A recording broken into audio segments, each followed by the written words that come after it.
A Fraternidade Espírita Chico Xavier apresenta a Página Amiga,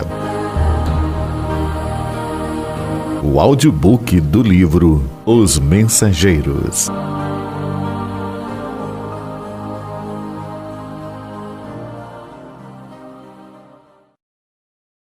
Capítulo 22. Os que dormem. Seguimos através de longas filas de arvoredo acolhedor, rumo às vastas edificações que obedeciam às linhas arquitetônicas singulares. Sem que eu pudesse explicar o fenômeno, as luzes diminuíam progressivamente. Que teria acontecido? Vicente e eu nos entreolhamos, assustados. Alfredo, Aniceto e os demais, todavia, caminhavam sem surpresa. A serenidade deles tranquilizava o meu íntimo, embora o espanto insofreável. Mais alguns passos atingimos pavilhões diferentes, que se estendiam em área superior a 3 quilômetros pelos meus cálculos.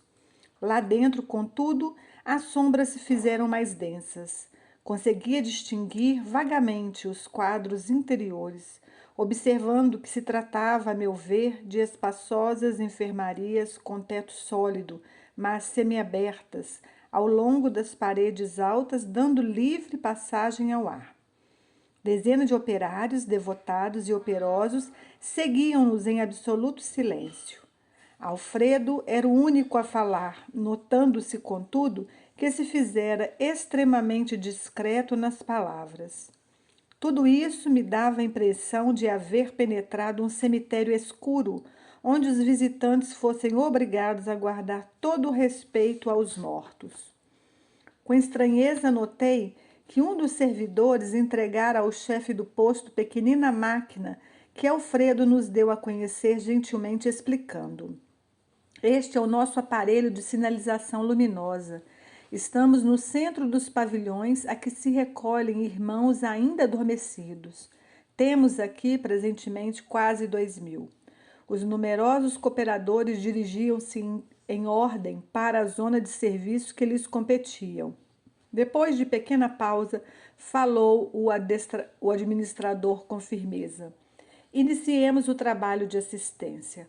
Ao primeiro sinal luminoso de Alfredo, acenderam-se numerosas lâmpadas elétricas e então, dominando a custo a primeira impressão de horror, vi extensas filas de leitos ao rés do chão, ocupados todos por pessoas mergulhadas em profundo sono. Muitos tinham um semblante horrendo. Eram muito poucos os que traziam as pálpebras cerradas, parecendo tranquilos. Em quase todos, estampavam-se-lhes nos olhos, aparentemente vitrificados, o extremo pavor e o doloroso desespero da morte. Cadavérica palidez cobria-lhes a face. Recordando a literatura antiga, pensei nos velhos túmulos egípcios. Tínhamos diante de nós centenas de múmias perfeitas. Raríssimos pareciam dormir um sono natural. Aproximando-se de nós outros, Alfredo falou a Aniceto em particular. Infelizmente, não podemos atender a todos. Por quê? Indagou o nosso orientador comovido. Estamos aguardando pessoal adestrado. Tenho aqui a colaboração de 80 auxiliares para este gênero de serviço. Entretanto, não pode cada qual atender a mais de 5 doentes de uma só vez.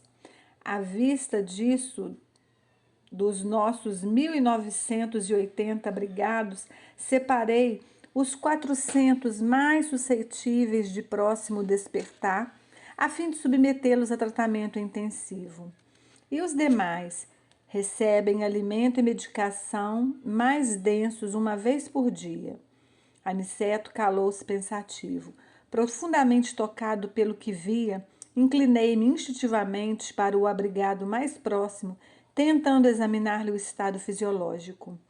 Identifiquei o calor orgânico, a pulsação regular e os movimentos respiratórios, embora verificasse a extrema rigidez dos membros como que mergulhados em imobilidade cataléptica. Indescritível impressão apoderou-se de mim. Levantei-me assustado, dirigi-me a Aniceto com a máxima discrição e interroguei. Explicai-me, por Deus, que vemos aqui? Estamos acaso na moradia da morte depois da morte? O instrutor sorriu, complacente, e explicou em voz quase imperceptível. Sim, André, este sono é verdadeiramente avançada imagem da morte. Aqui permanecem, com a bênção do abrigo, alguns milhões dos nossos irmãos que ainda dormem. São as criaturas que nunca se entregaram ao bem ativo e renovador em torno de si. E mormente os que acreditaram convictamente na morte como sendo nada o fim de tudo, o sono eterno. A crença na vida superior é a atividade incessante da alma. A ferrugem ataca a enxada ociosa. O entorpecimento invade o espírito vazio de ideal criador. Os que nos círculos carnais, homens e mulheres, creem na vida eterna, ainda que não sejam fundamentalmente cristãos, estão desenvolvendo faculdades de movimentação espiritual e podem penetrar as esferas extraterrenas em estado animador, pelo menos quanto à locomoção e juízo mais ou menos exato. No entanto, as criaturas que perseveram em negação deliberada e absoluta, não obstante por vezes filiadas a cultos externos de atividade religiosa que nada veem além da carne, nem desejam qualquer conhecimento espiritual, são verdadeiramente infelizes. Muitos penetram nessas nossas regiões de serviço como embriões de vida na câmara da natureza sempre divina. Um amigo nosso costuma designá-los por feto da espiritualidade. Entretanto, a meu ver, seriam felizes se estivessem nessa condição inicial. Temos a certeza, porém, de que muitos se negaram ao contato da fé absolutamente por indiferença criminosa aos desígnios do Eterno Pai. Dormem porque estão magnetizados pelas próprias concepções negativistas. Permanecem paralíticos porque preferem a rigidez ao entendimento. Mas dia virá em que deverão levantar-se e pagar os débitos contraídos. Eis porque os considero sofredores. Primeiramente demoram no sono em que acreditaram, mais tarde acordam. Porém, a maioria não pode fugir à enfermidade e à perturbação, como acontece aos irmãos dementados que vimos ainda há pouco.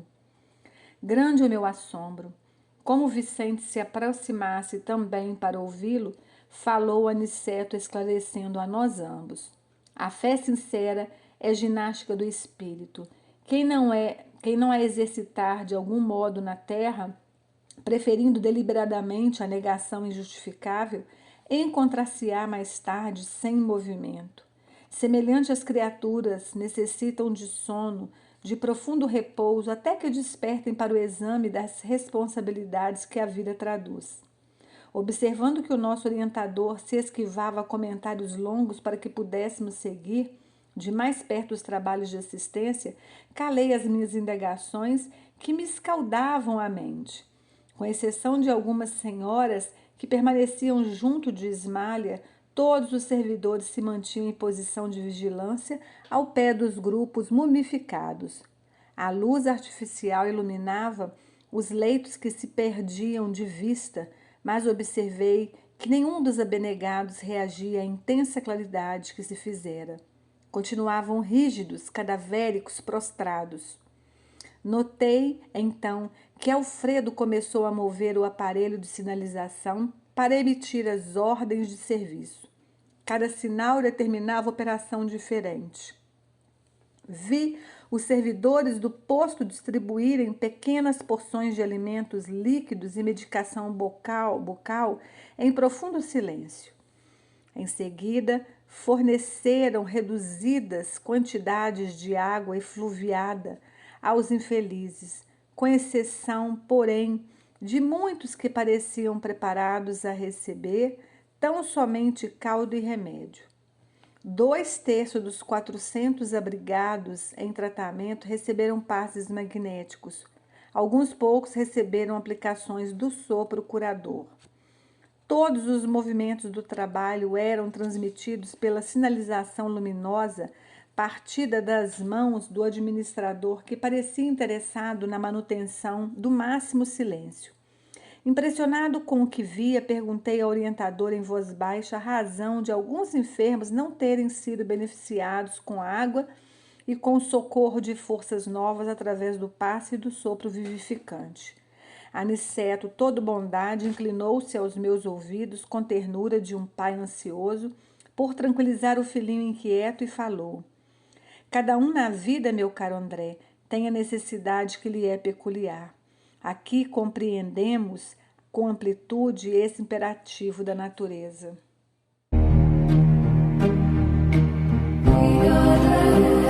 Audiobook do livro Os Mensageiros. Narrativa Cristina Albuquerque.